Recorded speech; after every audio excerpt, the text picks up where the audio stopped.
Traders, balik lagi di channel YouTube M-Trade bareng aku Rani. Nah, sebelum dan saat trading, ada satu hal penting yang perlu kita lakukan. Apa sih? Yap, seperti judul videonya, Money Management. Gimana cara melakukan money management yang baik dan benar? Temukan jawabannya di video kali ini. Mau dapat bimbingan intensif belajar saham dan referensi? Bisa tanya jawab secara intensif? Yuk, daftar M-Trade sekarang di mtrade.id/WhatsApp atau klik di bawah sini ya.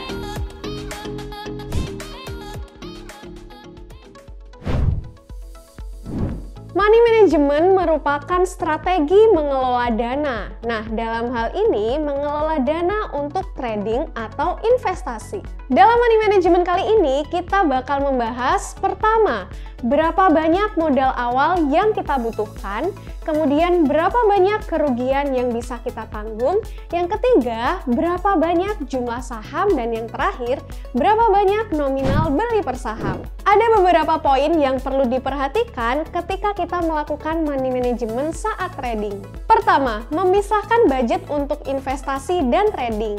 Seperti yang kita tahu bahwasanya investasi ini nggak bisa dihindarkan dari yang namanya risiko. Maka dari itu untuk meminimalisir risiko disarankan untuk memisahkan uang yang digunakan untuk investasi dengan uang yang digunakan untuk keperluan harian. Nah, setelah itu kita juga perlu melakukan yang namanya alokasi aset. Untuk alokasi aset ini, kalian harus tahu dulu nih tujuan dari berinvestasinya. Ada yang investasi sifatnya untuk melindungi nilai mata uang dari inflasi atau secure, ada juga yang berinvestasi sifatnya untuk growing. Misal nih ya, kamu punya uang 500 juta, 250 jutanya kamu gunakan untuk kebutuhan sehari-hari, untuk nabung, bayar utang, dan lain sebagainya. Dan yang 250 juta kamu khususkan untuk investasi. Nah, 250 juta ini bisa kembali kamu pisahkan.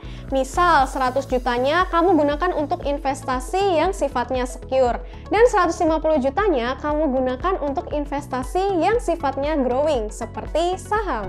Poin kedua dari 150 juta yang kamu gunakan untuk investasi growing tadi, perlu kamu pisah-pisahkan lagi nih yang kamu gunakan untuk investasi jangka panjang, untuk jangka menengah, ataupun untuk trading saham-saham jangka pendek. Loh, kenapa sih harus dipisah-pisahin gitu? Nanti ribet dong. Justru pemisahan ini digunakan supaya kamu tuh lebih mudah dan gak ribet ataupun gak bingung di kemudian hari. Nah, tujuan dipisahnya di sini supaya ketika kita mau jual sahamnya, kita nggak melakukan penjualan saham-saham yang digunakan untuk investasi jangka panjang yang bisa jadi kita udah beli di harga bawah. Selain itu, secara psikologis pun hal ini lebih nyaman buat kita ketika trading ataupun investasi saham. Contoh, di sini dari 150 juta, 120 jutanya atau 80% dimasukkan investasi jangka panjang dan menengah, dan yang 30 juta atau 20% buat trading. Nah, untuk kembali meminimalisir kerugian, bisa juga nih kita lakukan diversifikasi sektoral. Contoh, masuk ke beberapa saham blue chip di sektor yang berbeda seperti perbankan, consumer, telekomunikasi, ataupun otomotif. Money management yang ketiga, kamu perlu menentukan jumlah saham yang mau dibeli. Idealnya untuk trading kamu bisa beli 5-10 saham, jadi kamu nggak perlu borong banyak atau langsung menghabiskan modal. Ini bertujuan supaya lebih mudah dipantau. Modal dasar kamu jadi terlindungi dari risiko rugi. Jangan sampai nih baru 5 kali trading modalnya udah habis. Kan balik modalnya lebih susah ya. Di sini kamu bisa melakukan yang namanya strategi cicil beli atau membagi modal dalam beberapa kali pembelian. Nah, yang perlu diperhatikan, usahakan membeli saham dengan jumlah yang sama. Bukan masalah beli saham berapa banyak untuk satu saham, tapi tiap saham tuh beda-beda. Saham yang kapitalisasinya gede, kamu boleh masukin lebih banyak, ya, dan free floatnya gede dan diminati asing, boleh masukin lebih banyak gitu. Jadi nggak harus sama semuanya, kecuali buat trading ya. Trading itu kita bilang kalau bisa posisinya sama terus, jangan beda-beda. Misalkan 100 jutaan terus, 50 jutaan terus. Punya batas maksimal dalam membeli saham, biar nggak pakai emosi. Contoh, aku beli ESA sejumlah uang, kalau saya sebutin nominalnya ya. Terus dia naik nih, kenceng naik. Nyesel nggak beli banyak? Nyesel, aku sih nyesel, ada nyeselnya. Tapi ya anyway, kita nggak pernah tahu market tuh kemana 100% tuh nggak pernah bisa tahu. Bayangin kalau misalkan turun, ya aku nggak nyesel beli segitu. Intinya tuh batasin aja maksimal berapa. Contoh, Ani dan Budi sama-sama melakukan pembelian saham pada emiten yang sama. Di awal masuk, Ani dan Budi menaruh modal 10 juta. Setelah berhasil dengan analisanya, Ani dan Budi berhasil mendapat keuntungan 10%. Pada transaksi selanjutnya, karena sebelumnya berhasil untung 10%, Ani kemudian menambah modalnya 2 kali lipat menjadi 20 juta. Sedangkan Budi tetap dengan modal 10 juta. Namun sayangnya keduanya sama-sama rugi 5%.